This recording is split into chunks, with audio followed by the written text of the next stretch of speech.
Good afternoon and welcome to this UniTaste Tuesday. My name is John. I'm here from UniTasterDays and I'm going to be hosting this event today where we're going to be supporting you when it comes to picking university courses. And I'm delighted to be joined today by two fantastic speakers.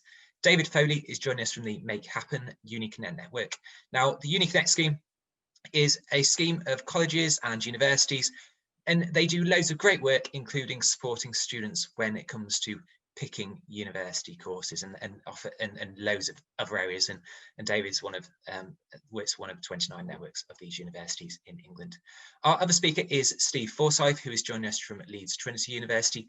And Steve works with schools, no doubt UK-wide, offering loads of university guidance events. I mentioned right at the start that we're going to be supporting students when it comes to picking courses and offering loads of advice on that subject. In terms of format for today, so whether you're watching this live or watching back on the recording, the event itself will last for about 45 minutes.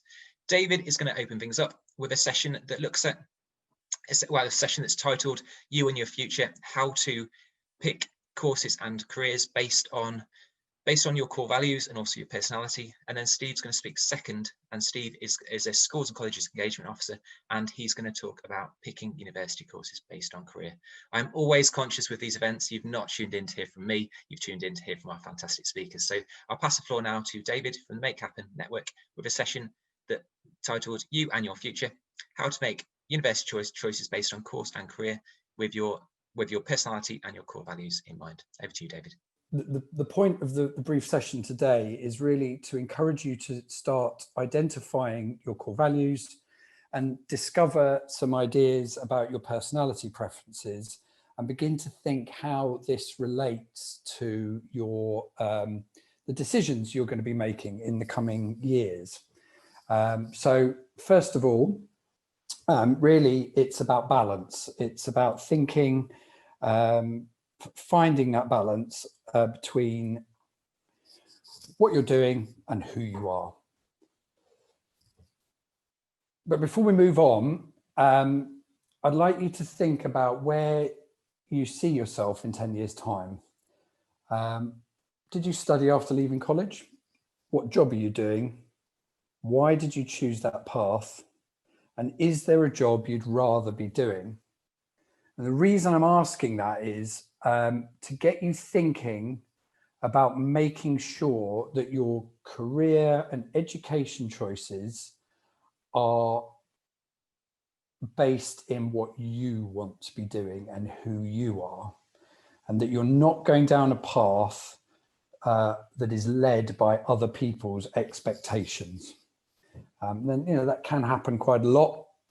Family, friends, college, educators can sort of encourage one route, but actually in your heart of hearts, you're thinking you want to be taking another. So hopefully from today, you're going to get some ideas about how to think about that, how to map out what you do next. So first of all, let's talk about core values. What are they? They're a set of beliefs that help you decide things like how you interact with others and how you want to be treated, how you identify the difference between right and wrong, what is valuable to you in life, and where you are best spending your time and using your energy.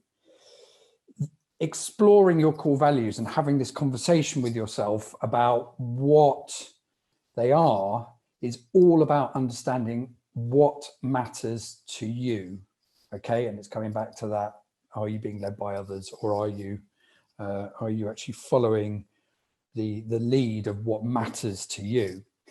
So how do we explore them? Well, you can go on the internet, and if you go on the internet you can get some ideas about the sorts of words that are used to describe core values. But the problem is that there are an awful lot of words out there that you could draw on.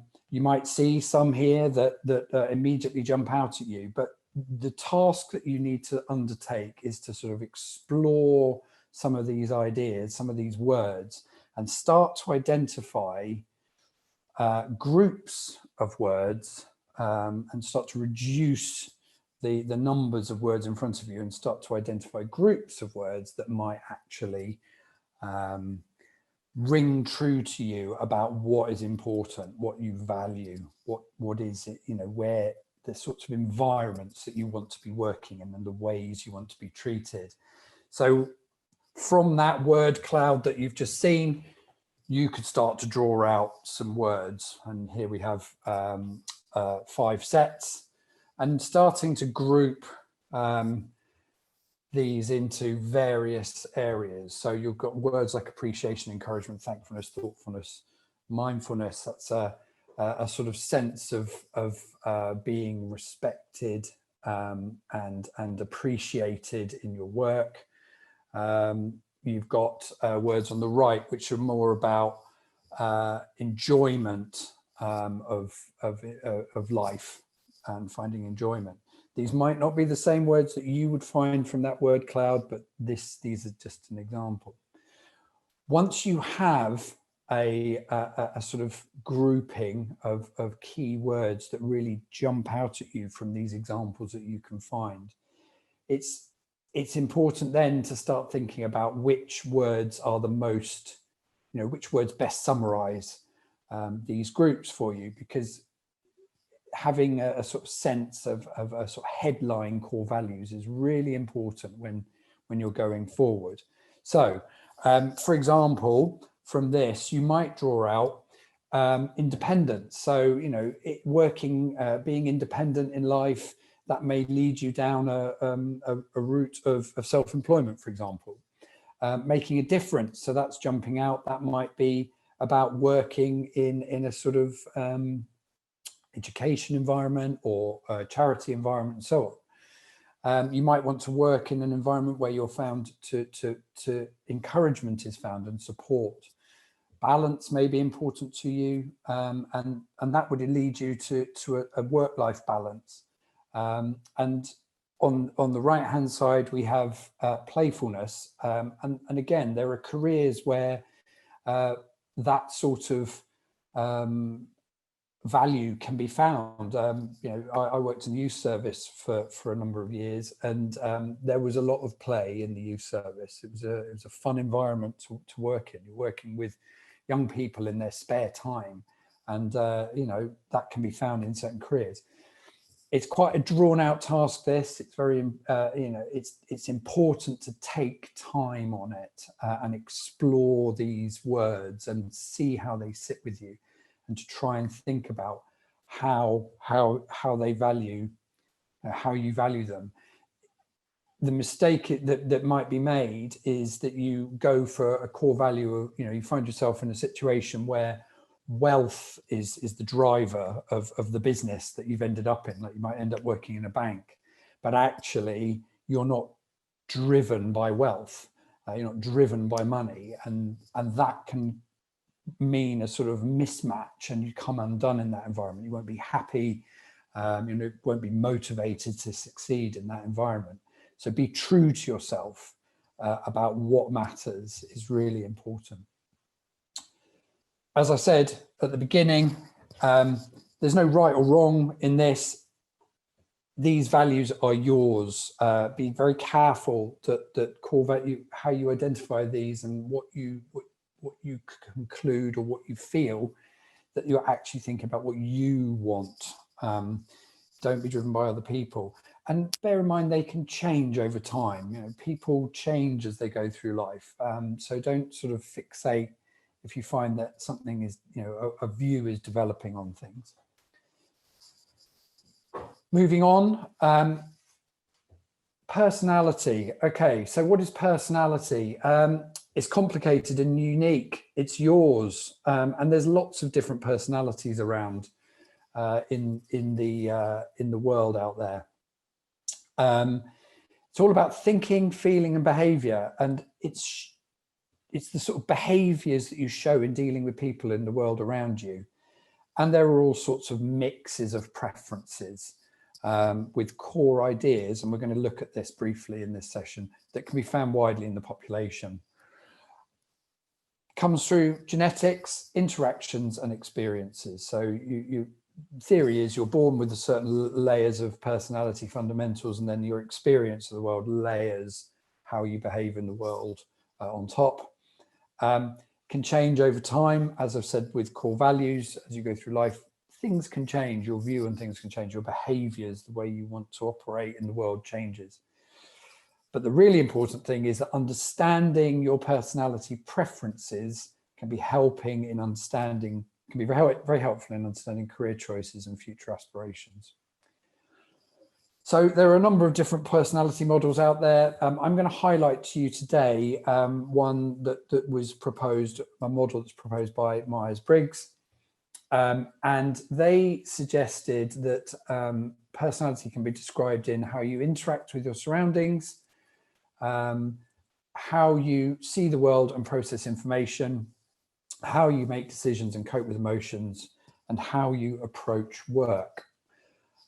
They express personalities with using letters to across these four areas, and we're just going to look at the headline ideas around this to give you some ideas.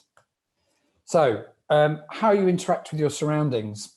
They suggested that you might be extrovert or introvert. So an extrovert person is somebody who gains their energy from the outside world, from outside their head, basically, whereas an introvert is gaining their energy from inside their head. So somebody with an extrovert preference would be happier, gaining energy in a sort of people-orientated work, PR, events, teaching, somewhere where there's a lot of information coming in from the outside world and a lot of information to be imparted. Somebody with an introverted preference would be more suited to research, editing work that requires the brain to process information, internally to process information. There is no right or wrong in this. It's about understanding where your best fit is. Extroverts don't like quiet environments. Introverted preference people do. And if you're in the wrong environment, it becomes very draining, and you will not, and ultimately have an enjoyable work experience. So the next set is how you see the world and process information, and this is sensing or intuition. People with a sensing profile like data. They look for facts in information and data before a decision is made. So this would sit with accountancy or sort of data management type jobs, whereas an intuition preference is all about the world of possibilities. So a more what can be done and not necessarily dealing with detail type preference. So again, it's important to see where you sit within this, or try and understand where you sit within this. If you enjoy processing data, you like detail and coming to decisions based on facts and sort of researching, then you need to be looking at the sorts of jobs that sits with this, which, accountancy, data, that sort of thing. The intuition preference, it's less about what is actual, but more about what is possible. Very important. So you're looking more at creative industries and things like politics and so on the intuition side. Thinking and feeling, how you make decisions and deal with emotions. So thinking and feeling, this is really important. Thinkers, people with a preference for thinking, prefer logical reasoning. Uniform services, if you like sort of impersonal criteria for decision making, and a focus on tasks and getting the job done, that you're probably more of a thinking person, and that sits with uniform services, military, and those sorts of jobs. Feelers, people with a preference for feeling, they will be more concerned about the group, how people feel within a situation and creating consensus and focusing on relationships. And a classic place for sort of feeling preferences is counselling and sort of personal support, group support type work in the community. Again, there is no suggestion that either is better than the other. It's just about understanding where you sit on this and how it fits with the sorts of decisions you're making about work. Again, someone with a focus on feeling is not going to get on well in a military environment, for example, where it is simply about doing a job and there's little room for support and people's feelings and emotions. So it's very, very important that you think about how this sits with the decisions you're making. And finally, we have judging and perceiving. So funny words, funny names, I know, but somebody with a judging preference would look at a task in a very structured way. As you can see on the left, you have an example of taking clear, logical, driven steps to finish a job. And on the right, you'd have somebody with a perceiving preference. Now, both these people are getting the job done, they're just doing it in a different way. So somebody with a judging would prefer a structured approach to work. So you're thinking sort of project management with clear steps to get to an end point. Whereas if you're somebody who is more sort of all over the place and then gets really busy towards the end and as a deadline approaches, you're probably closer to a perceiving scale of things. So that would sit again potentially with the more creative side of things. Having worked with people in TV, there is a structure to it, but the creative side of TV, it gets very, very busy towards the end, and you can get a bit chaotic to get to the end point. But it's people have a preference to do that because there is a real buzz at the end to sort of finish the job. Again, it's really important to think about how you go about your work and finding jobs that sort of fit with that preferred approach. So, as I mentioned, there's plenty of models out there you can look at, and if you go on the internet and look at personality preference, there's all sorts of tests you can do that will start to give you the sort of language and understanding of the types of jobs that fit with this. But it's very important to remember that personality preferences are yours. I've said that a number of times. Having some understanding of your values and preferences is useful in making decisions about education and career. So bear this in mind: core values, personal preferences. Go explore out there around these ideas. And knowing about yourself is really useful in how you talk about yourself in your CVs, personal statements, and other applications. Thank you very much. Thank you, David. That was David Foley from the Make Happen UniConnect network. David, I really enjoyed that session. I've watched loads of sessions about picking courses where we look at the type of thing that Steve's going to cover careers in a second, but looking at core values, etc. Really innovative and really enjoyable sessions. So big thank you, David Foley from the Make Happen UniConnect network. But one of the best ways to pick courses is where you look at career, and that's what Steve Forsyth is going to cover now. Steve is joining us from Leeds Trinity University. He's a Schools and Colleges Engagement Officer. He's going to build on some of the information that David's provided and also look particularly at careers in relation to picking courses. Over to you, Steve. Thanks, John. Hi, everyone. Just bear with me 1 second and I will just share my screen.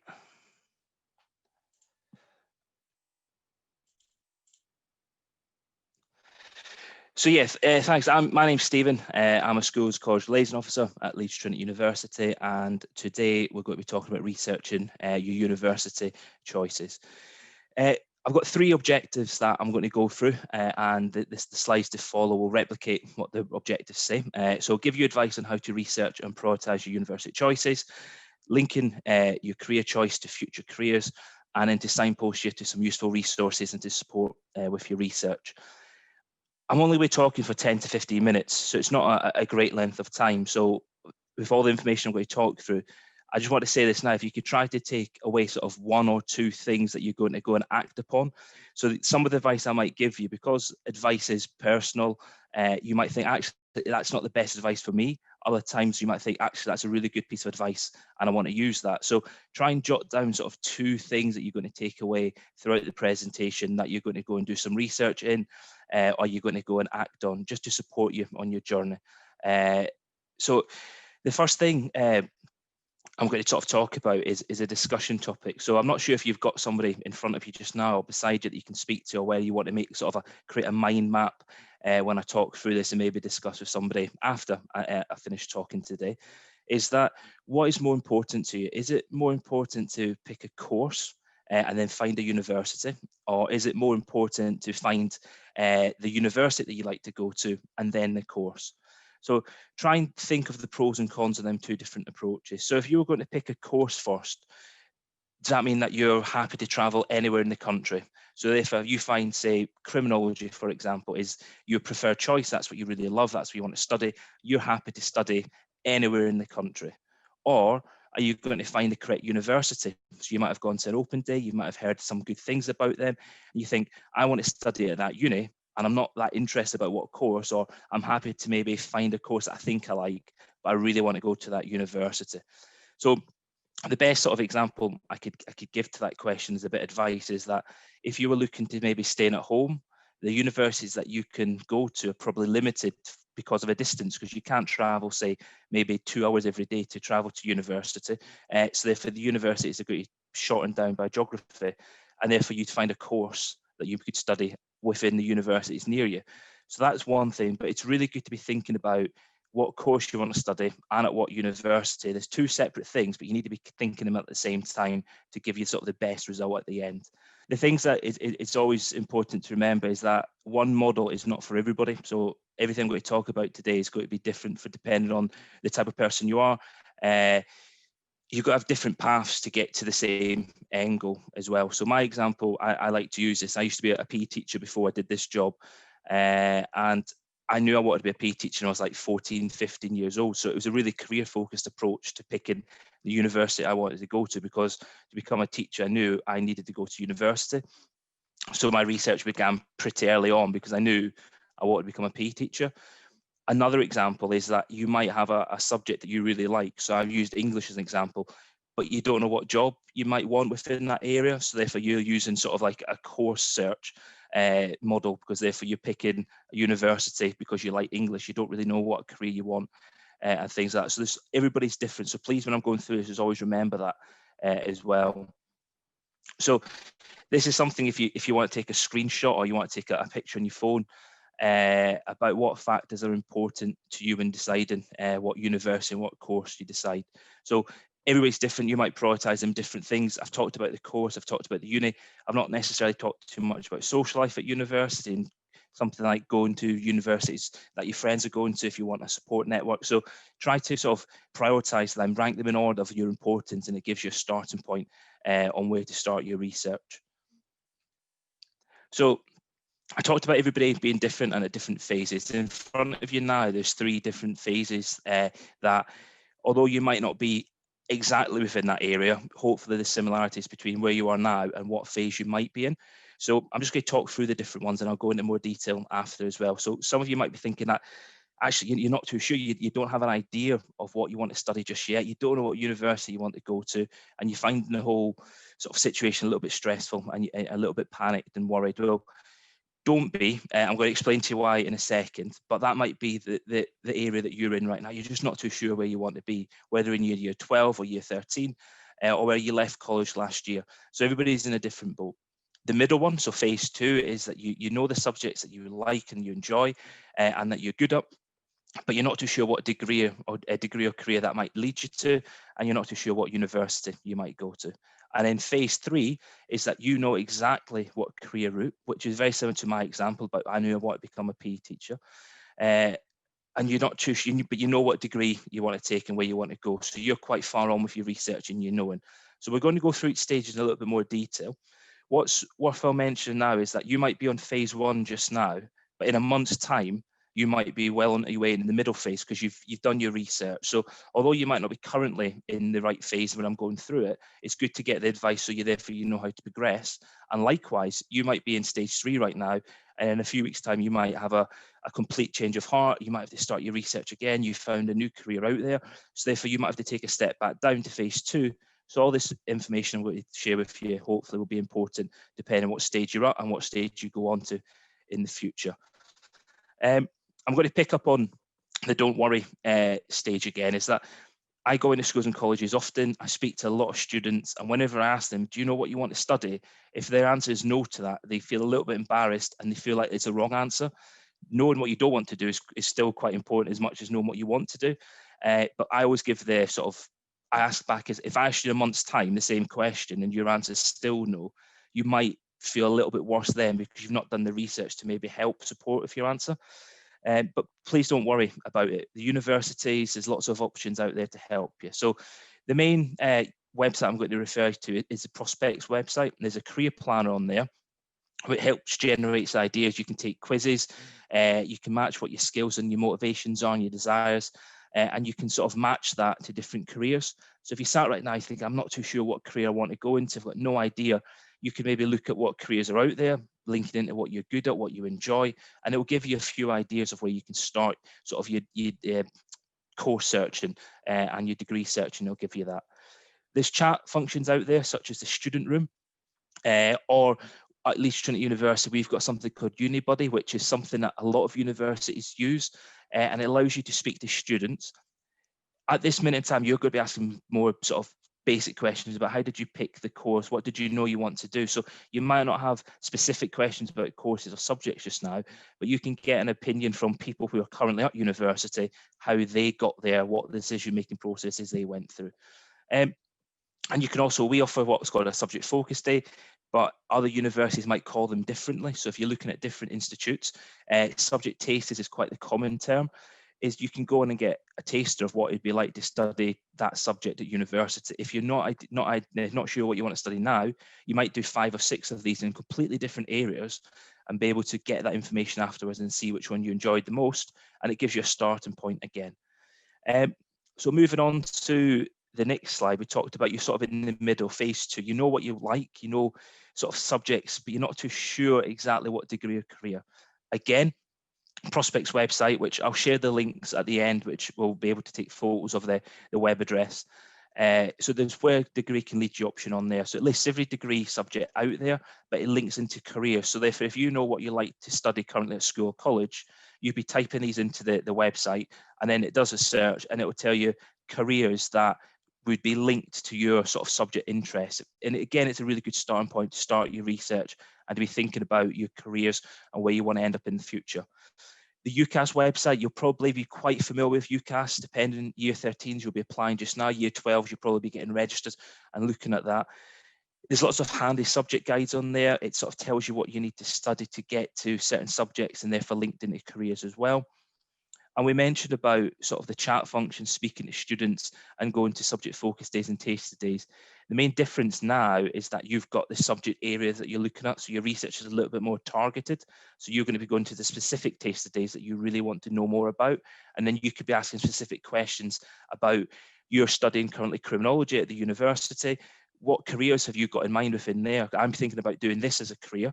Therefore, are you thinking the same? And then it gives you really specific and targeted questions to be asking the students. And sort of phase 3 coming sort of towards the end now, the point where you're at, you know exactly the career route. Again, the Prospects website is fantastic for this. You can explore careers in more detail, which will give you sort of specific qualifications. And there's also like a career planner on there as well, so you can plan your career almost before you get there. And I think what's really important, I've talked about moving up and down these phases, is that you might have a career that you end up in or you hear about at a later stage in your life, or just now you might have not heard of it and suddenly you do a bit of research. Try to look at all these options. It could be that you look at that and you think you get to the end, your decision is, no, I'm going to stick to what I'd originally planned. But then it might bring in something in there. It might bring you to the case that actually You might study for 3 years, you might do a master's at the end, and then you might specialize in a different area, and then use the sort of the career planning to bring up the terminology of different jobs out there, because job titles change. There's quite common ones and there's quite specific ones, so if it gets you a bit more of understanding on that. Mention the UCAS website. There's all the different sort of undergraduate careers and websites in there, and sort of linked into what voluntary experience you could be doing to get you more information within that area. Obviously, experience at the minute is difficult because of the situation regarding the pandemic. The universities, just so you know, are aware of this. So if you're writing your personal statements and you don't maybe have that experience due to it, you can still find in other ways. You can still do the research that I've been talking about, attending the different sort of taster sessions, reading articles, TED Talks and things like that. And the UCAS course sites give you a starting point to doing that. And again, I feel like I'm repeating myself, but whenever somebody repeats himself, it's probably because what they're saying is really important and key.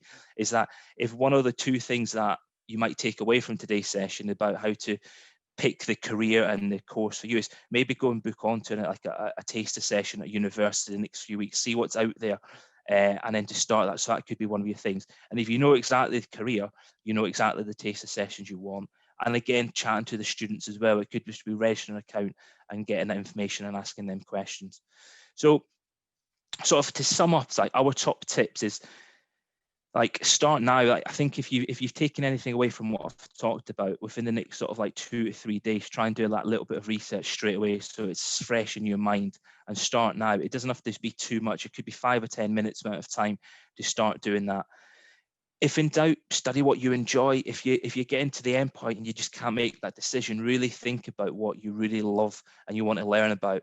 I know when I was at school a few years ago, and I know you're currently at school and college now, is that you're probably achieving higher grades in the subjects that you enjoy, that you want to learn about, that you're keen to engage with.